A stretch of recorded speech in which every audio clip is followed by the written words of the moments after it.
بسم الله الرحمن الرحیم.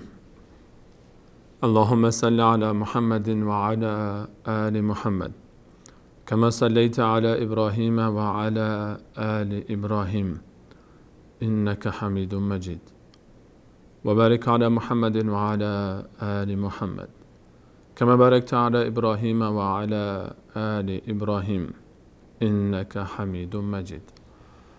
سلام عرض میکنم خدمت همه شما خوبان، عزیزان، مهربانان، دوستداران رسول الله صلی الله علیه و سلم و اهل بیت و صحابه گران قدرشون. در برنامه‌های گذشته درباره مادر خدیجه کبری رضی الله عنها سخن گفتیم. درباره ازدواجشون با رسول الله صلی الله علیه و سلم، درباره اون خانه‌ای که ام المؤمنین برای همسر نازنینش محمد مصطفی صلی الله علیه و سلم تدارک دیده بود، همون خونه‌ای که در اون فضای آرام، فضای سرشار از محبت، عشق، صفا و صمیمیت، احترام متقابل، فداکاری، درک، گذشت از طرف هر دو همسر برای همدیگه مهیا بود. ام المؤمنین خدیجه 40مین سال عمر همسر نازنینش رو محمد مصطفی علیه السلام داشت مشاهده میکرد. در این سال 40 عمر محمد مصطفی علیه السلام و 15مین سال زندگی مشترک خدیجه و محمد علیه السلام تا به اون لحظه، یعنی سال 40، اتفاق خاصی نیفتاده بود. در این 15 سال 6 فرزند نصیب این دو زوج موفق شده بود. 4 دختر، 2 پسر. 2 پسر در کودکی از دنیا رفتن. 4 دختر، از 4 دختر، دختر اول زینب به سن ازدواج رسیده بود، ازدواج کرده بود با پسرخاله خودش ابوالعاص ابن ربیع، خواهرزاده خدیجه. زینب ازدواج کرده بود و رفته بود خونه شوهرش. از اون طرف رسول الله صلی الله علیه و سلم هم در خلوت خودش در مکه مکرمه مشغوله. فرصت‌های زیادی رو میره به سمت غاری در بالای کوه نور، بعدها این کوه اسمش کوه نور شد و 4-5 کیلومتر از مکه خارج میشه، 600 متر میره بالا، خلوت میکنه. خدیجه هم دوست نداره که خلوت همسر نازنینش رو به هم بزنه. از دور مراقبش هست، حواسش هست. کسانی رو میفرسته که باش برن، کسانی رو میفرسته که از دور مراقبتش کنن. احیانا خودش هم هر چند وقتی غذایی برمیداره میره احوال پرسی میکنه، خبر میگیره. در همین اثنا، در همین سالها، از اون طرف، از طرف خانواده محمد صلی الله علیه و سلم، خانواده پدری، عموها، عموزاده ها اومدن برای خواستگاری. خانواده پدری نمیخوان که از خانواده مادری عقب بیفتن. ابوالعاص از خانواده مادری داماد شده، اونها هم دوست دارن از خانواده پدری کسی داماد باشه. اومدن. ابو طالب، همون ابو طالبی که برای خدیجه خواستگاری رفت برای پیامبر خواستگاری کرد، خدیجه بزرگوار رو، اومده به همراه ابو لهب عموی پیغمبر و اومده تا خواستگاری بکنه. آمده تا شرف افتخار نسبت داشتن با این خانواده عظیم رو داشته باشه. برای 2 پسرش عتبه و عتیبه خواستگاری کرده، برای رقیه و ام کلثوم. رقیه و ام کلثوم 2 دختر دوم.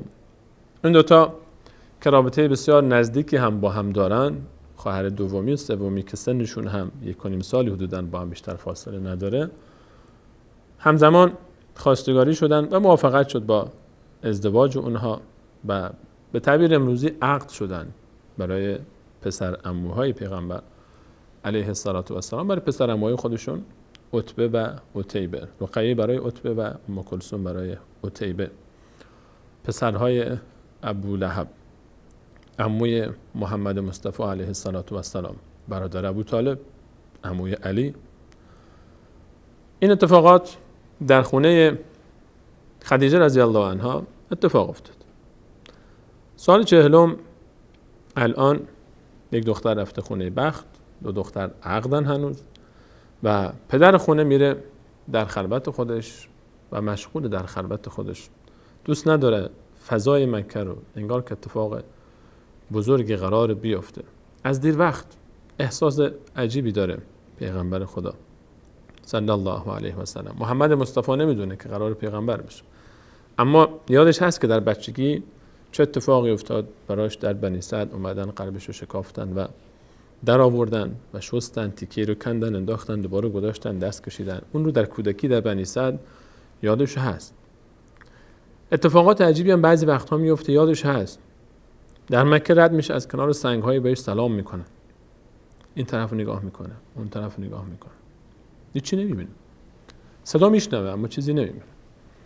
در غار حرا مشغول در ماه رمضان، اون موقع هنوز رمضان رو روزه نمیگرفتن چون اسلام هنوز نیامده بود، شروع نشده بود. در شبی خلوت کرده در غار حرا نشسته که یک اتفاق خیلی عجیبی میفته. این اتفاق سرنوشت نه تنها مکه رو بلکه تمام منطقه رو تغییر داد. این اتفاق مسیر زندگی آرام خدیجه و محمد نازنینش رو تغییر داد. محمد علیه السلام در غار حراست، از روبروی کسی میاد پیشش و بهش میگه بخون. تا حال ندیده این آدم رو، نمیشناسه، تعجب میکنه. در دل تاریکی شب در غار حرا بالای کوه، این از کجا آمد؟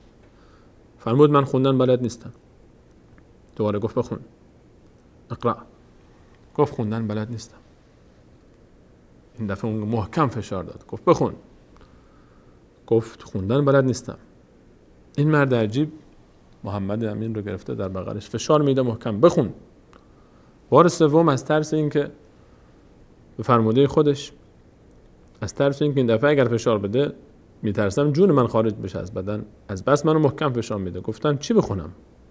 3 بار اول خوندن بلد نیستم، بار بعدی که تکرار شد چی بخونم؟ گفت اقرأ بسم ربک الذی خلق. بخون به اسم اون پروردگاری که تو رو خلق کرد. خون 5 آیه اول سوره علق رو، سوره اقرأ رو. محمد امین علیه السلام چیز عجیبی میبینه. گفت رفت. در اون شب در اون تاریکی این از کجا آمد؟ کی بود؟ چی شد؟ نگران میشه، پریشان میشه، حرکت میکنه به سمت جایی که بره نگرانی و پریشانی خودش رو بیان کنه، برای یک جایی که احساس آرامش بکنه. پریشان و نگران از کوه مستقیم قصد میکنه به سمت خونه خودش، بره پیش خدیجه، پیش همراهش، پیش همرازش، پیش همفکرش، همدلش، همدردش، بره باش در میون بگذاره. چه اتفاقی افتاده براش؟ این کی بود؟ این چی بود؟ از کجا اومد؟ این حرفایی که میزد چی بود؟ بخون به نام اون خدایی که تو رو خلق کرده. 4-5 آیه، 5 آیه اول سوره اقرأ رو تلاوت کرد. دوان از این کوه اومد پایین، در شب تاریک بدو میره به سمت خونه. به سمت خونه میره، در مسیر راهی ذهنش مشغوله، فکر میکنه با خودش. جن بود، فرشته‌ای بود، از کجا آمد؟ چی داره میگه؟ چی کار باید بکنم الان؟ پریشان و نگران، نیاز به یک نفر داره که بره باش مطرح بکنیم موضوع رو. تصور کنید شما در دل تاریک شب در یک کوهی بر بالای کوه نشستید، روز اول و دوم که نیست این کارو میکنید. یک دفعه همچین اتفاقی میفته. دم در خونه میرسه، در میزن. نزدیکی های صبح، هوا تاریک، هنوز مکه هنوز در خوابن. صدای در صاحب خونه خدیجه رو بیدار میکنه.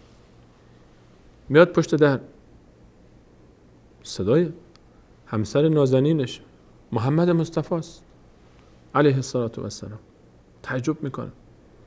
محمد این موقع شب دوان پریشان، نفس زنان.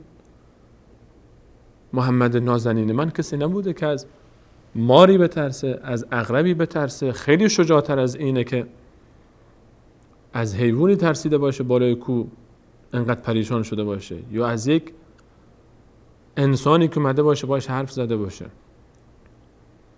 در باز میکنه. محمد نازنینش رو تا به امروز انقدر پریشان ندید. 40 سالشه محمد علیه السلام. 15 ساله که با هم زندگی مشترک دارن، تا به حال همچین اتفاقی نیفتاده که انقدر پریشان باشه محمدش. میدونه که این پریشانی بی دلیل نیست. با آرامش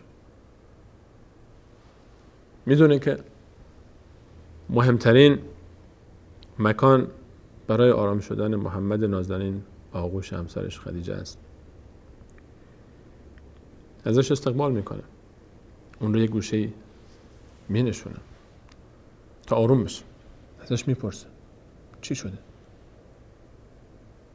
درد دل میکنه. پیغمبر جدید بشریت درد دل میکنه. از لحظه اول میگه، از این اتفاق عظیم تاریخ میگه، از این اتفاقی که چهره زمین رو تغییر داد، از این انتخاب عجیب میگه. تعریف کرد هر چیزی که گفت. خدیجه با حکمتش، با درایتش، خدیجه هم میشناسه محمدش رو.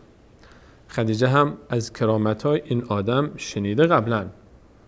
میسره رو وقتی در تجارت فرستاد با محمد صلی الله علیه و سلم، میسره که برگشته بود از کرامت‌های صحبت کرده بود. چیزایی هم قبلا شنیده از این طرف اون طرف که قراره که در این منطقه یک پیغمبری مبعوث بشه.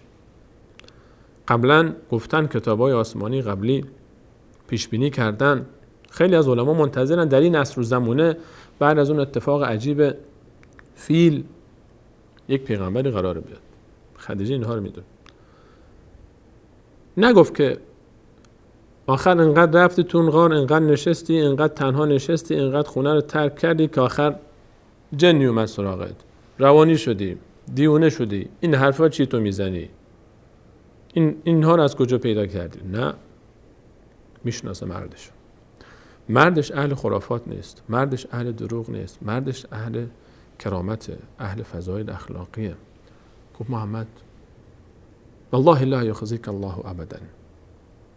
من اینو مطمئنم، اینو یقین دارم، مطمئنم که الله تو رو خوار نمیکنه، تو رو تنها نمیذاره، تو رو ذلیلت نمیکنه.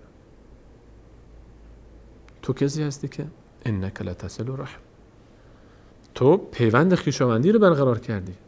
تو تنها به فکر خودت نیستی، به فکر خویشاوندات هستی، به فکر اقوامت هستی.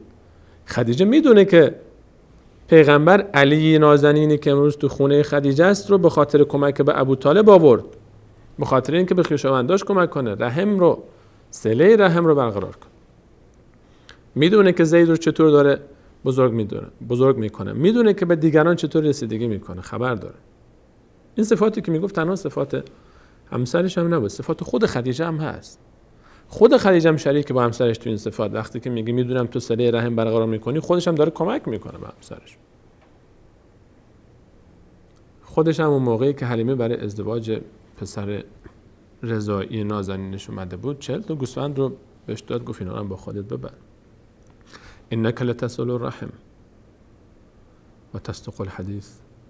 تو راست میگه، تو راستگویی، تو تا حالا دروغ نگفتی. خدا کسی رو که دروغ نمیگه در زندگیش راست بوده، راستی رو دوست داره، تو رو تنها نمیگذاره، تو رو خوار نمیکنه. انک لتصل الرحم و تصدق الحدیث و تحمل الکل. تو بار مشکلات جامعه رو به دوشت میکشی، کمک میکنی، مستضعفی، غریبی، بیگانه‌ای، مظلومی، هر جا میبینی تو میری کمکش میکنی، بار دیگران رو برمیداری رو دوشت میگذاری. داره دلداری میده همسرش. و تقری الضیف. تو میهمان نوازی. تو مهمونا که میان تو خونت میهمان نوازی رو خود خدیجه داشت میکرد. این صفات همش مال خود خدیجه هم هست. خدیجه هم شریکه تو این صفات. مهمونی که میاد به خونه پیامبر، مهمونی که میاد به خونه محمد مصطفی، کی داره غذا میپزه برای اونها؟ کی برای اونها سفره پهن میکنه؟ خدیجه است. زبان هر دوتاست، این صفت هر دوتاست. اینا رو داره میگه به همسرش که ما همچین آدمایی هستیم، تو همچین آدمی هستی. و غیر از اینا تو کسی هستی که هر جایی که حق و حقیقتی باشه کمک میکنی به حق، پشت حق استادی، همراه حقی، تو مدافع حقی. هیچ وقت الله تعالی تو رو خوار نمیکنه. مطمئن باش. اگه این پیغمبریه، تو پیغمبری. بازم پیغمبر نازنین خانه خدیجه رو خوشحال از یک طرف خوشحال از این که مردش شده پیغمبر. مسئله شوخی نیست. پیغمبر شده، پیغمبر یک امتی شده. همسرش عزیزترین فرد زندگیش، نزدیکترین شخص به این آدم خودش، دلداری میده محمد نازنینش رو. 15 ساله که داره این کار رو میکنه. آرومش میکنه، دلش رو به دست میاره، آروم میشه. محمد صلی الله علیه و سلم به خواب میره، اما خدیجه هنوز باید بره به ورقه خبر بده، باید بره به پسرعموی نابیناش که عالمه، که جز علمایی که کتاب‌های تورات و انجیل رو خونده، خبر داره از این اتفاقات. تو مکه از همه بیشتر خبر داره در این موضوعات. مستقیم میره پیشش. پسرعمومون محمد همچین حرفایی میزن، همچین چیزی گفت. ورقه خیلی وقت منتظره تا این اتفاق بیفته. درسته که نابیناست، اما چشم دلش هنوز کور نشد. خوشحال میشه، از جا بلند میشه، میگه قدوس. خدیجه قسم به اون ذاتی که جون من به دست اونه، اگر این چیزی که تو میگی درست باشه، اون انه ناموس الاکبر، اون کسی که اومده همون ناموس اکبره، همون فرشته بزرگه، این جبرئیل بوده که اومده، این همون کسی که بر موسی و بر عیسی علیهم السلام نازل شد. برو بهش بشارت بده که تو پیغمبر این امتی و بهش بگو که صبر کن. دیگه مطمئن میشه خدیجه که امروز همسر نازنینش الان شده پیغمبر. اون پیغمبری که دنیا منتظرشه تو خونه خدیجه است. محمدش امروز دیگه تنها محمد امین نیست، دیگه محمد رسول الله است صلی الله علیه و سلم. خیلی خوشحال. سریع حرکت میکنه، ادامه صحبت هم گوش نمیکنه، بلند میشه میاد پیش همسر نازنینش، منتظر میمونه تا از استراحتش بلند شه. بهش میگه که پسرعمومم تایید کرد که تو پیغمبری. خودش اولین نفریه که ایمان میاره بهش، اولین نفریه که تاییدش میکنه. من باهات هستم. 2 نفری میرن پیش ورقه این دفعه از خود پیغمبر نازنین این امت میشنوه. پیغمبر تعریف میکنه براش جریان رو. بهش میگه که بشارت میدم به تو که این جبرئیل بوده پیش تو اومده و تو همون پیغمبری هستی که در این امت میاد. تو همون پیغمبری هستی که بهش وعده داده شده. کاش می بودم اون لحظه ای که تو رو قومت از این شهر اخراجت میکنم. یک بار دیگه بگو. ورقه، من محمد امین، من و قومم از این شهر اخراج میکنم. بله. او مخرجیهم، من از این شهر بیرون میکنم. باورش سخته برای محمد امین، کسی که مردم مکه به چشمای خودشون شاید شک بکنن، به این ذات نازنین شک نمی کنن. کسی که مردم مکه در فضلش، در شجاعتش، در شرافتش، در نجابتش در عظمتش هیچ شکی ندارن، هیچ کسی رو با این برابری نمی کنن. منو اخراج میکنن؟ گفت بله. گفت خدا قسم هیچ پیغمبری مبعوث نشده و نیومده با اون چیزی که تو اومدی، مگر اینکه قومش اون رو آزار دادن، اون رو اذیت کردن و اون رو شکنجه کردن. اگر من اون روز باشم، اون روزی که تو علنا کار خودتو شروع میکنی، من باشم و بتونم، اون موقع لانصرنک نصرا مؤزرا، تو رو یک یاری جانانه میکنم و رقم ایمان میارمش. خدیجه از یک طرف خوشحاله، از یک طرف حرفای ورقه تحملش خیلی سخته. دو همسر نازنین از جریان مطلعن. این یعنی این که دیگه اون دوران آرامش 15 ساله تموم شد. هر دوتا میدونن که این یعنی این که جنگ، مشکلات، سختی ها، غم و غصه ها، دوری ها در راه. همه میدونن که دیگه این خونه اون خونه قبلی نیست. برگشت. فضای داخل خونه، خدیجه دخترای خودش رو جمع میکنه. علی و زید هم داخل خونن، هند هم هست. اونا هم خبر میکنن. اونا ایمان میارن. مگه میشه ایمان نیارن؟ شکی ندارن به محمد. به چی محمد شک کنن؟ جز خوبی، جز نیکی، جز صداقت چی ازش دیدن؟ خدیجه خوشحاله.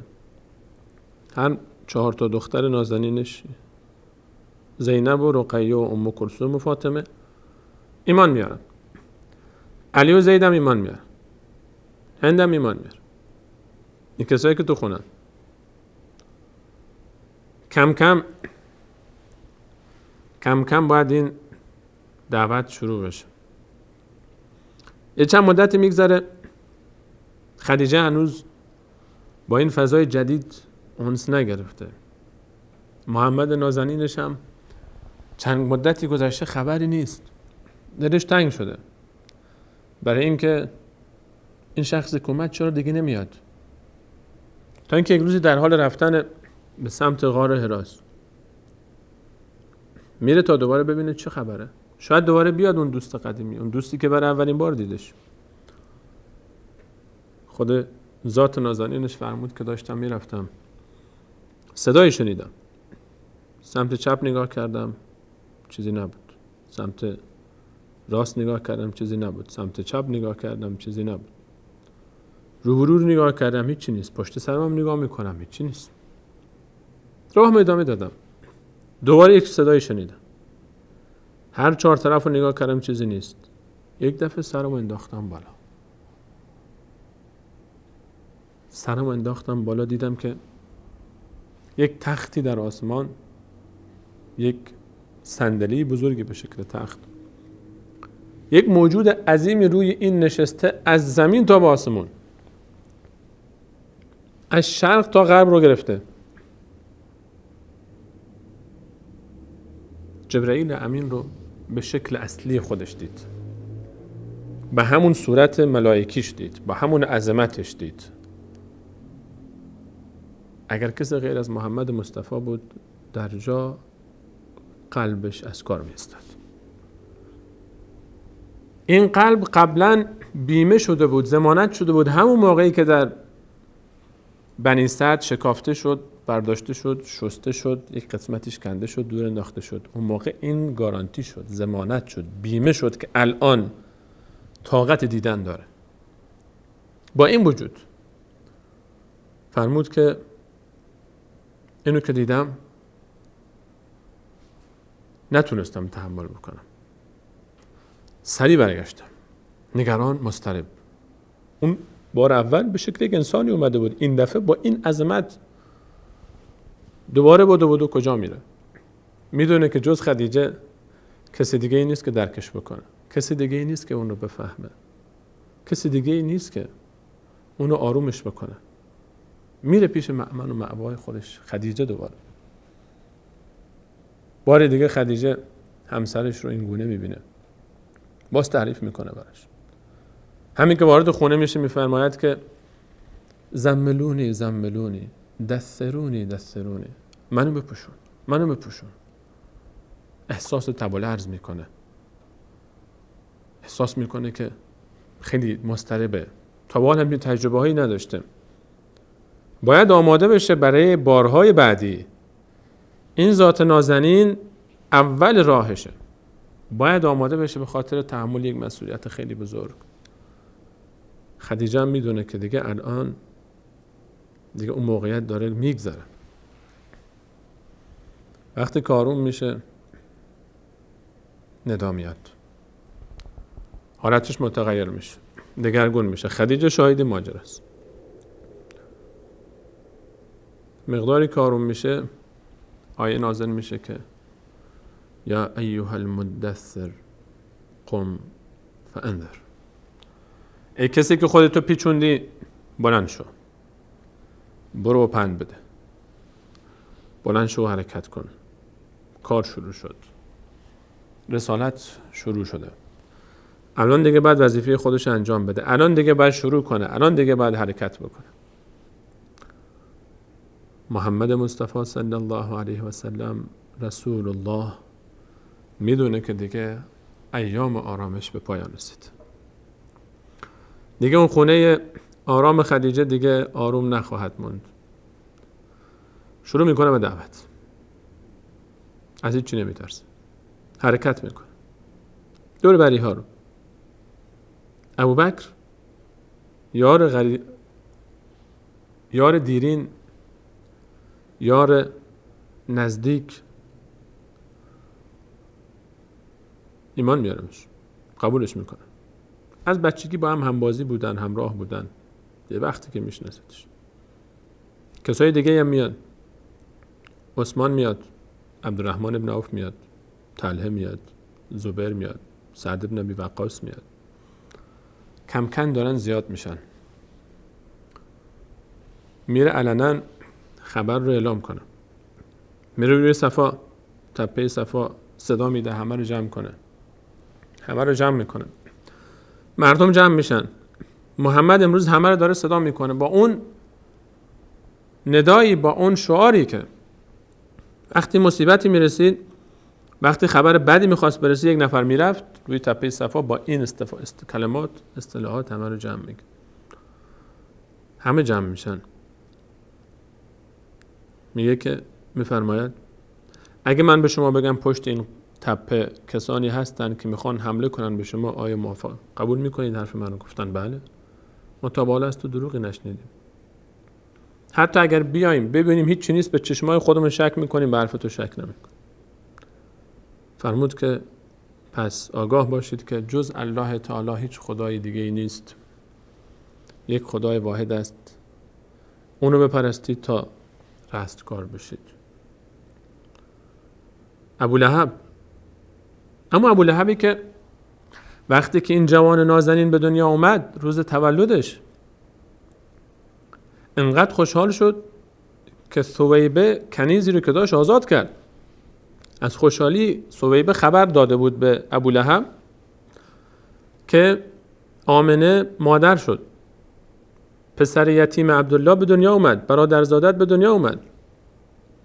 انقدر خوشحال شده بود. همین ابولهبی که هنوز چند مدتی نگذشته که رفت به خواستگاری 2 دختر محمد برای پسراش تا این افتخار و شرف نصیبش بشه که با این خونه وصلت کنه، گفت مرگ بر تو، 2 دستت خشک بشه، به خاطر این ما رو جمع کردی. شروع شد مشکلات، شروع شد سختی ها، شروع شد. آیه نازل شد تبت یدا ابی لهب و تب، هر 2 دست ابولهب خشک باشه. این سوره مسد نازل شد. این سوره به گوشش رسید، به پسرای خودش گفت، به هر 3 پسر قریش گفت، هم به عتبه و هم به عتیبه و هم به ابوالعاص که برید دخترای محمد رو طلاق بدید. اگه طلاق ندادید دیگه پیش من نیایید. عتبه و عتیبه رفتن رقیه و ام کلثومی رو که هنوز زندگیشون رو شروع نکردن طلاق دادن. هنوز زندگی رقیه و ام کلثوم شروع نشده برگشتن خونه مادرش. مادر میدونست که سختی ها در راه. خدیجه میدونست.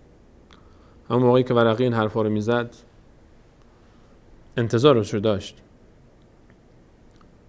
رقیه و ام کلثوم رو پسرای ابولهب طلاق دادن. ابوالعاص این کارو نکرد. به ابوالعاص گفتن زینب رو طلاق بده. گفت به خدا قسم این کارو نمیکنم. گفتن طلاق بده هر دختری از قریش بخوای بد میدیم. گفت هرگز این کارو نمیکنم. داستان ابوالعاص و زینب داستان خیلی عجیبیه. بگذارید بعد از اتمام داستان مادر خدیجه میرسیم به داستان دختر زینب، بانو زینب، اون بانوی عظیم. خدیجه کبری غم و غصه‌اش داره شروع میشه. در سوره مسد بر ضد جمیله هم ام جمیل، بر ضد ام جمیل زن ابولهب هم آیه نازل شد. و امرأته حمالة الحطب، زنش هیزمکش آتش دوزخ خواهد بود. زن ابولهب زن بدذاتی بود. چشم دیدن خدیجه رو هم نداشت. بعد از اینکه این آیات نازل شد ابولهب فکر میکرد که محمد و دیگر سران قریش صلی الله علیه و سلم فکر میکردن که هدفش اینه که جای اونا رو بگیره، رئیس بشه، ریاست پیدا کنه. کینه و بغض اونها به خاطر تکبرشون و غرورشون بود. قبول نکردن. ام جمیل هم چشم دیدن خدیجه رو نداشت. نمیتونست تحمل بکنه که خدیجه بشه بانوی مکه، حرف اول رو بزنه. گرچه معترف نمیتونست این کار بکنه. حقیقت موضوع رو این کار رو با طلاق دادن دو دخترش سعی کرد که تلافی کنه. رقیه و ام کلثوم برگشتن پیش مادرش. خدیجه دخترهاشو دلداری میده، با آنها رو در آغوش میگیره. پدر در مسیری قدم میگذاره که تمام خانواده باید همراهش باشه. مشکلات روز به روز بیشتر و بیشتر میشه. زینب میره خونه ابوالعاص رو دعوت کنه به اسلام. ابوالعاص قبول نمیکنه. ابوالعاص از این میترسه که قوم بهش بگن به خاطر زنش زینب رفت دین پدر و مادرش و آبا و اجدادش رو ول کرد. ابوالعاص دامادش هم قبول نمیکنه. خدیجه مشکلاتش تنها در خونه نیست. خدیجه تمام کسایی که مسلمان میشن، از زنهایی که مسلمان میشن، سمیه، کسای دیگه‌ای که همراهش بودن، اونا رو میبینه، سختیاشون رو میبینه، مشکلاتشون رو میبینه. تحمل اونا هم براش سخته.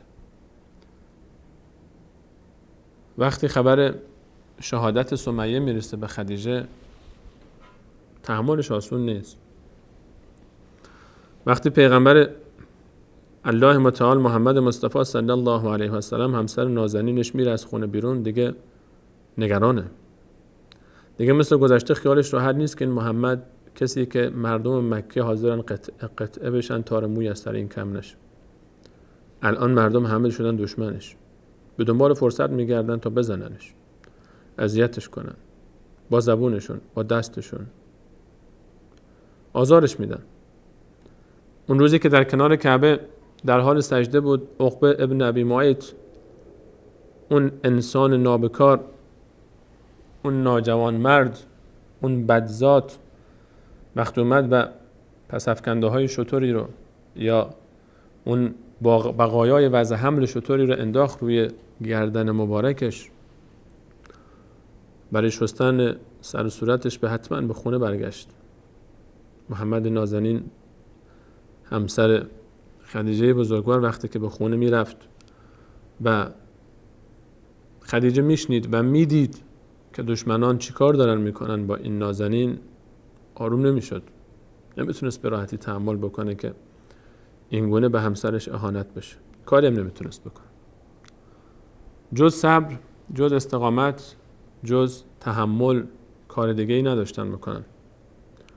زندگی جدید در مکه خیلی فرق داشت با اون زندگی دیروز مکه. خونه‌ای که در دیروز همه اعتراف داشتن که این بهترین خونه مکه است، امروز خیلی ها دشمن این خونن. ام جمیل زن ابولهب میاد دم در این خونه خار میریزه. خدیجه در خونه رو باز میکنه، میخواد بره بیرون، میبینه که خارها ریختن دم در خونهش.